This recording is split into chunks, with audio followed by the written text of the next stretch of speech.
जहां तरक्याती दावे किए जा रहे हैं, वहीं सब डिवीजन इरिगेशन कॉलोनी के बासी सेवरेज सिस्टम और निकासी आब से महरूम हो चुके हैं। कॉलोनी में सेवरेज सिस्टम और निकासी आब का सिस्टम मुकम्मल तौर पर ख़त्म हो चुका है। सेवरेज के नालियाँ बंद हो चुके हैं, जबकि गटर्स भी खस्ता हाल हो चुके हैं और ढकने मुधम हो चुके हैं, जिससे अहले मोहल्ला को शदीद ख़तरा पेश है। जबकि गटर का पानी भी वाटर सप्लाई के पाइप लाइनों में मिक्स होकर घरों में दाखिल हो रहा है, जो किसी बड़े सेहत के बहरान का पेश खीमा बन सकता है। मजीद इस हवाले से अहले मोहल्ला ने वश न्यूज़ से बातचीत करते हुए कहा, असांखे बराए मेहरबानी नालियूं ठाहे ॾियनि, असांजा लाइन जेका नालियुनि जे हेठों अचनि था, सम्झी बाबा, बराए मेहरबानी असांजो इहो आहे, ग़रीब बीमार थियूं था, पाणी उहो ई पीऊं था जेको लाइन वारो पाणी माना गटर वारो लाइननि में अचे थो।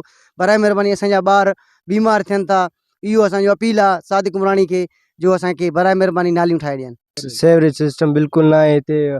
सेवरेज सिस्टम पर असांजो पीअण वारे पाणी सां गॾु लॻो पियो आहे। असांजे घरनि में नाली जा पाणी अचनि था। हिते सेवरेज सिस्टम जो बिल्कुलु निज़ाम न आहे।